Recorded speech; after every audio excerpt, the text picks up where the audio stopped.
ബേസിൽ ഈ പറയുന്നത് പോലെ വലിയ ആൾക്കൂട്ടത്തെയൊക്കെ പ്രതീക്ഷിച്ച് നടത്തിയ ഒരു സമരമാണ് പാറ്റാക്കൂട്ടത്തിൻ്റേത്. ആദ്യം ജന്തർ മന്ദറിലേക്ക് അവർ ഈ ഒരു മാർച്ചുമായി കടന്നു വരുമ്പോൾ തന്നെ വിരലിലെണ്ണാവുന്ന ആളുകൾ മാത്രമായി ആ ഒരു പ്രതിഷേധ കൂട്ടായ്മ ചുരുങ്ങിപ്പോകുന്ന കാഴ്ച കണ്ടു.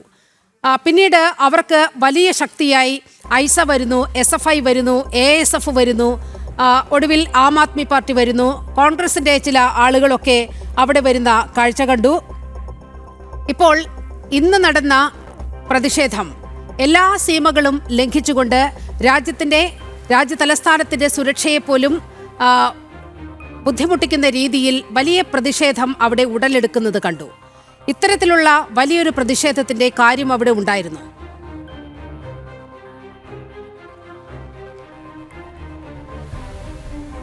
അതായത് ആദ്യമേ ഈ പറയുന്ന പോലെ വിശപ്പ് സഹിക്കാനാകാതെ സമരം അവസാനിപ്പിച്ചു എന്നാണ് ആങ്കർ പറഞ്ഞത്.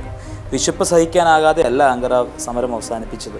ഈ സമരം നമ്മളെല്ലാവരും കണ്ടതാണ്. ഈ സമരം അതായത് ഈ സോനം വാങ്ചുക്ക് നിങ്ങൾക്കെല്ലാവർക്കും അറിയാവുന്ന പോലെ ഈ പറയുന്നയാൾ അങ്ങനെ പറഞ്ഞ് നമ്മൾ ഈ വെറുതെ ഒരാൾ വന്നൊരു സമരം ചെയ്തു, ആ സമരത്തെ എന്ത് ചെയ്തു, ഈ വിശപ്പ് സഹിക്കാനാവാതെ അവരാ സമരം അവസാനിപ്പിച്ചു പോയി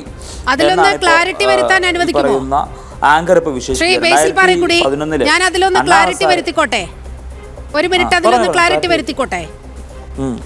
കഴിഞ്ഞ ദിവസം ഈ അഭിജിത് ദീപ്കെ പുറത്തിറക്കിയ ഒരു പ്രസ്താവനയുണ്ട്. ആ നിരാഹാര സമരം തുടങ്ങുന്നതിന് തൊട്ട് മുൻപായി ഒന്നുകിൽ ഈ സമരപ്പന്തലിൽ നിന്ന് എൻ്റെ മൃതദേഹം എടുത്തുകൊണ്ടാകും പോകുക, അല്ലെങ്കിൽ ധർമ്മേന്ദ്ര പ്രധാൻ രാജിവെക്കുമെന്നായിരുന്നു പറഞ്ഞത്. പക്ഷേ എന്താണ് നമ്മൾ കണ്ടത്? ഏകപക്ഷീയമായി അഭിജിത് ദീപ്കെ ആ നിരാഹാര സമരം അവസാനിപ്പിക്കുന്ന കാഴ്ചയാണ് കണ്ടത്. അതുകൊണ്ടാണ് വിശപ്പ് സഹിക്കാൻ വയ്യാതെ എന്ന് വളരെ കൃത്യമായി പറഞ്ഞത്.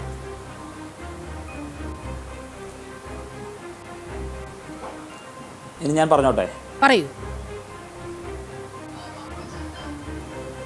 2011 ഈ പറയുന്ന പോലെ 2011 ഈ അണ്ണാ ഹസാരെ ഒരു നിരാഹാര സമരം നടത്തിയിരുന്നു. അണ്ണാ ഹസാരെ 2011 നിരാഹാര സമരം നടത്തിയപ്പോൾ അന്ന് ഡോക്ടർ മൻമോഹൻ സിംഗ് ഈ പറയുന്ന ലോക്പാലിന് വേണ്ടിയിട്ട് 5 അംഗ സമിതിയെ രൂപീകരിച്ചു. അന്ന് ഗുജറാത്തിലെ മുഖ്യമന്ത്രി ഉണ്ടായിരുന്നു.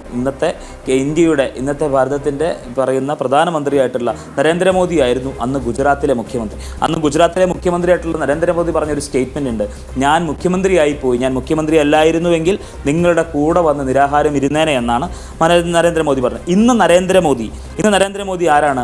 ഇന്ന് നരേന്ദ്രമോദി ഇന്ത്യയുടെ പ്രധാനമന്ത്രിയാണ്. കണ്ണടച്ചാൽ തീരുമോ? തീരില്ല. കഴിഞ്ഞ ദിവസം ഡൽഹി പോലീസ് കമ്മീഷണറെ അമിത്ഷാ മാറ്റുന്നു. അതിനുശേഷം ഡൽഹി പോലീസ് ആ കാക്കി ഉരി വെച്ച് ഡൽഹി പോലീസ് കാണിച്ച അഭ്യാസം എന്താ? വെള്ളത്തുണി കൊണ്ട് വന്ന് വെള്ളത്തുണിയിൽ കോരിക്കൊണ്ടു പോകുന്ന അവസ്ഥ. ഇതൊരു ജനാധിപത്യ രാജ്യമാണ്. നമ്മളൊക്കെ ജീവിക്കുന്ന ഒരു ജനാധിപത്യ രാജ്യത്താണ്. ജനങ്ങൾക്ക് വേണ്ടി തിരഞ്ഞെടുക്കപ്പെടുന്ന ഒരു ജനാധിപത്യ സംവിധാനമുള്ള ജനാധിപത്യ രാജ്യത്ത് താമസിക്കുമ്പോൾ 2011 അണ്ണാ ഹസാരെ അവിടെ നിരാഹാരം കടന്നപ്പോൾ ഞാനൊരു മുഖ്യമന്ത്രി ആയിപ്പോയി, അല്ലായിരുന്നെങ്കിൽ ഞാനും നിങ്ങളൊപ്പം വന്ന് നിരാഹാരം ഇരുന്നേനെ എന്ന് പറഞ്ഞ നരേന്ദ്രമോദി ഈ സമരം നടത്തിയിട്ട് ഇത്രയും ദിവസമായിട്ട് വലിയൊരു ക്യാമ്പയിൻ ഇന്ത്യ മൊത്തം ഈ സമരം നടത്തിയത് എന്തിനു വേണ്ടിയിട്ട്? ഈ സമരം നടത്തുന്നത് ഈ സമരം നടത്തിയത് ഇന്ത്യയിലെ യുവാക്കൾക്ക് വേണ്ടിയിട്ട്. നമ്മളൊക്കെ ജീവിക്കുന്ന നമ്മളുടെ കേരളത്തിലെ ഇന്ത്യയിലെ യുവാക്കൾക്ക് വേണ്ടിയിട്ടുള്ള സമരമാണിത്. ഇത് വലിയ സമര പോരാട്ടമാണ്. നിങ്ങളിങ്ങനെ വിശപ്പ് വന്നപ്പോൾ സമരം നിർത്തി എന്നൊക്കെ പറഞ്ഞാൽ സമരത്തെ ലഘൂകരിച്ച് കളിയല്ല വേണ്ടത്. ഇത്രയും വലിയ സമരം നടത്തിയിട്ട് നരേന്ദ്രമോദിയോ അമിത്ഷായോ ഒരു വാക്ക് വേണ്ടിയില്ല. ഡൽഹിയിലെ കമ്മീഷണർ മാറ്റിക്കൊണ്ട് പോലീസുകാരെ കൊണ്ട് ഈ പറയുന്ന അഭ്യാസം മൊത്തം കാണിച്ചു കൂട്ടുകയാണ് കേന്ദ്രത്തിലെ സർക്കാർ ചെയ്തത്. പിന്നെ ഒരു കാര്യം ഞാൻ പറയാം, ആരാണ് സോനം വാങ്ചുക്? ആരാണ് സോനം വാങ്ചുക്? നമുക്ക് എല്ലാവർക്കും അറിയാം. മരുഭൂമിയിലെ ദാഹം മാറ്റിയ ആളാണ് അദ്ദേഹം. ആഗോള താപനം മൂലം നമുക്ക് എല്ലാവർക്കും അറിയാവുന്ന ആഗോള താപനം മൂലം ഈ മഞ്ഞുമലകളൊക്കെ അപ്രത്യക്ഷമായി കഴിഞ്ഞപ്പോൾ അവിടെ വലിയ രീതിയിലുള്ള വരണ്ട ഭൂമിയിലേക്ക് വെള്ളം എത്തിച്ച ആളാണ് അദ്ദേഹം. അദ്ദേഹത്തിൻ്റെ ഈ പ്രായത്തിലും ലഡാക്കിലെ ജനതയ്ക്ക് വേണ്ടി നിന്നതിൻ്റെ പേരിൽ എന്തൊക്കെ വിളിച്ചു എന്ന് നമുക്കറിയാം. ലഡാക്കിലെ ജനതയ്ക്ക് വേണ്ടി നിന്നതിൻ്റെ പേരിൽ അദ്ദേഹത്തെ ഈ പറയുന്ന ആളുകൾ കൂടി ചേർന്ന് ജയിലിലടക്കുന്ന ഉൾപ്പെടെ നമ്മൾ കണ്ടതാണ്. ഇത്രയും ദിവസം പിന്നിട്ടു, ഇത്രയും ഭാരം അദ്ദേഹത്തിന് കുറഞ്ഞു. ഒരാളെ ഒരു ചർച്ചയ്ക്ക് വിടാൻ ഈ പറയുന്ന എന്തെങ്കിലും ഒരു സാമാന്യ രീതിയിലുള്ള എന്തെങ്കിലും ഒരു മനുഷ്യത്വം തൊട്ട് തീണ്ടാത്ത രീതിയിലുള്ള പ്രവർത്തനമാണ് കേന്ദ്ര സർക്കാർ നടത്തിയെന്ന കാര്യത്തിൽ ഒരു സംശയവുമില്ല.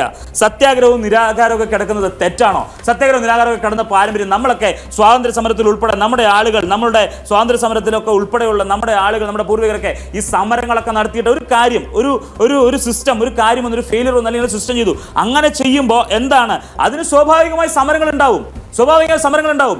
ഏതെങ്കിലും മന്ത്രിയോ അല്ലെങ്കിൽ ഏതെങ്കിലും പ്രധാനമന്ത്രിയോ ആരെങ്കിലും കയ്യേറ്റം ചെയ്യാനായിട്ട് ഈ സമരത്തിന് പോയോ? ഇല്ല, പോയിട്ടില്ല.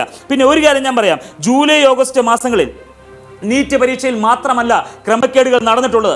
ഈ കഴിഞ്ഞ മാസങ്ങളിൽ മാത്രമല്ല ക്രമക്കേടുകൾ നടന്നിട്ടുള്ളത്. നീറ്റ് UG പരീക്ഷയിൽ ക്രമക്കേട് ഉണ്ടായിരുന്നു, നീറ്റ് PG ഉണ്ടായിരുന്നു, അതുപോലെ അസിസ്റ്റന്റ് ലോക്കോ പൈലറ്റ് റിസൾട്ടിൽ ഉണ്ടായിരുന്നു, UGC നെറ്റിൽ ഉണ്ടായിരുന്നു, UPSC സിവിൽ സർവീസിൽ ഉണ്ടായിരുന്നു.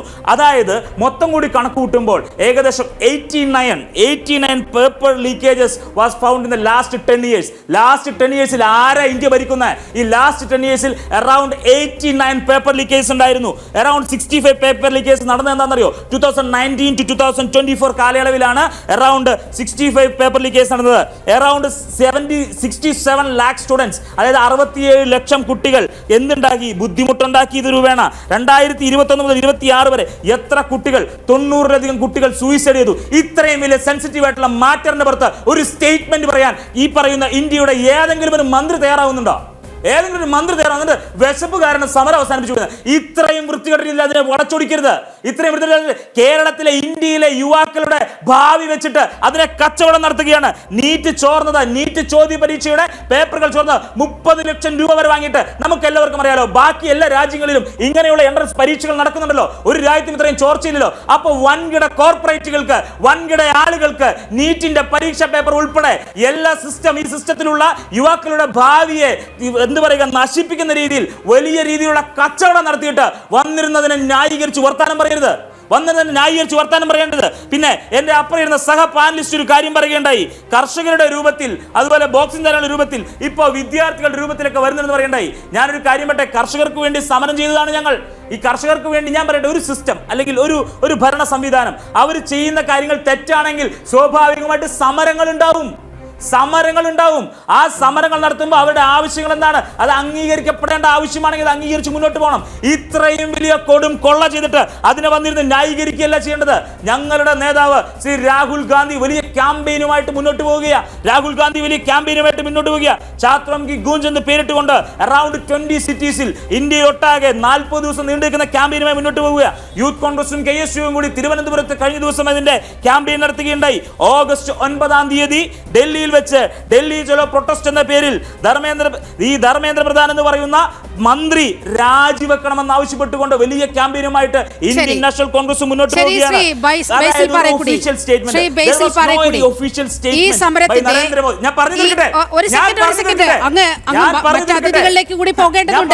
നമുക്ക് 1.5 മണിക്കൂർ നമ്മുടെ മുന്നിലുണ്ട്.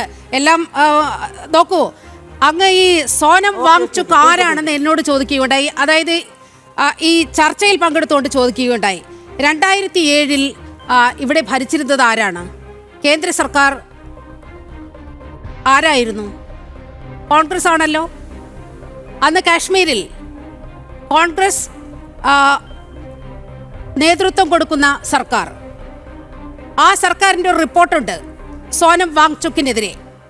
സാമ്പത്തിക ക്രമക്കേട്, വിദേശ ബന്ധങ്ങൾ, രാജ്യസുരക്ഷയെ ബാധിക്കുന്ന വിധത്തിലുള്ള ഇടപെടലുകൾ തുടർച്ചയായി ചെയ്തു പോരുന്ന സോനം വാങ്ചുക് എന്ന് പറയുന്ന പരിസ്ഥിതി പ്രവർത്തകൻ, ചൈനയുമായുള്ള വളരെ അടുത്ത ബന്ധം, ഇതൊക്കെ ഔദ്യോഗിക രേഖകളിൽ ഇടം പിടിച്ചതാണ്. 2007 റിപ്പോർട്ട് അങ്ങയുടെ ശ്രദ്ധയിലേക്കും പ്രേക്ഷകരുടെ ശ്രദ്ധയിലേക്കും നമ്മൾ അതൊന്ന് പുറത്തുവിടുകയാണ്. അതിൽ വളരെ കൃത്യമായി ദേശവിരുദ്ധ ഇടപാടുകളാണ് കാണിച്ചിരിക്കുന്നത്. അതിൻ്റെ തൊട്ട് താഴെ ലേ ഡിസ്ട്രിക്ട് മജിസ്ട്രേറ്റിൻ്റെ സിഗ്നേച്ചറുണ്ട്. പോലീസിൻ്റെ റിപ്പോർട്ടാണ് ഇത്. ഈ സോനം വാങ്ചുക്കാണ് CJPയുടെ കണ്ണും കരളുമായി നിന്ന് ആ സമരത്തിന് നെടുനായകത്വം വഹിക്കുന്നത്.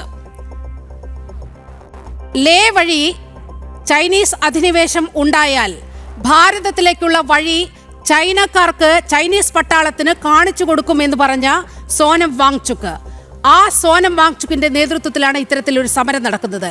ഈ സമരത്തിന്റെ ഭാഗമായവർ, അത് അടുത്ത ഘട്ടത്തിൽ ഞാൻ പറഞ്ഞു വരാം, അതാണ് ഈ സമരത്തിലുണ്ടായ രാജ്യവിരുദ്ധത എന്നത് ചൂണ്ടിക്കാട്ടിയത്. ഇനി പറയൂ, സോനം വാങ്ചുക്ക് ആരാണ്? നിങ്ങളുടെ സർക്കാരിന്റെ കാലത്ത് തന്നെ കരിമ്പട്ടികയിൽപ്പെടുത്തിയ സുരക്ഷാ ഭീഷണി ഉണ്ടെന്ന് വിവിധ ഏജൻസികൾ റിപ്പോർട്ട് നൽകിയ വാങ്ചുക്ക്, ഇനി പറയൂ.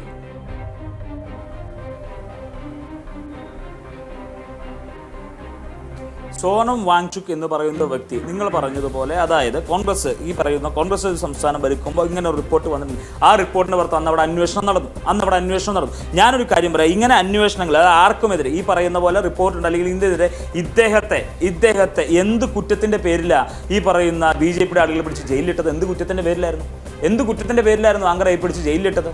എന്ത് കുറ്റം ചെയ്തിട്ടാ?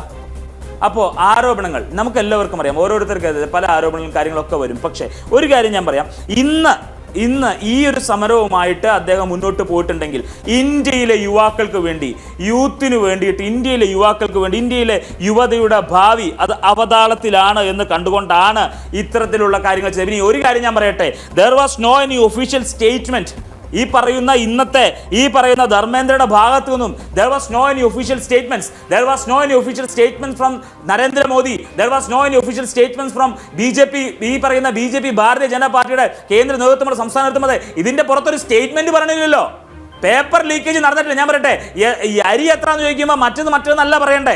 ഈ പറയുന്ന നടന്നിരിക്കുന്ന ഇഷ്യൂ നീറ്റിൽ മാത്രമല്ല, ഞാൻ ചൂണ്ടിക്കാണിച്ച ഇത്രയും എക്സാംസിലെ 2010 ഇന്ത്യയിൽ നരേന്ദ്രമോദിയുടെ ഗവൺമെന്റ് അധികാരത്തിൽ വന്നത് മുതൽ ഇന്ന് വരെ നടത്തിയ കൊടിയ രീതിയിലുള്ള അനാസ്ഥ, അതിൻ്റെ അപ്പുറത്ത് ഈ വലിയ കോർപ്പറേറ്റുകൾക്ക് ഉൾപ്പെടെയുള്ള ആളുകൾക്ക് ഇങ്ങനെയുള്ള നീറ്റ് പോലത്തെ എക്സാം പേപ്പേഴ്സ് ഇത്ര കോടി രൂപ പറഞ്ഞുകൊണ്ട് മാർക്കറ്റിലേക്ക് സാധനം വിറ്റിട്ട് ഒരാൾ ഇത് 30 ലക്ഷം രൂപ ഉൾപ്പെടെ പൈസ വാങ്ങിയിട്ടാണ് ഈ ക്വസ്റ്റ്യൻ പേപ്പർ വാങ്ങുന്നത്. ഇത്തരത്തിലുള്ള കെടുകാര്യസ്ഥത നടത്തിയിട്ട് അതിനെ വന്നിരുന്ന് ന്യായീകരിക്കരുത്. അതിനുള്ള മറുപടി BJP യുടെ പ്രതിനിധി നൽകും.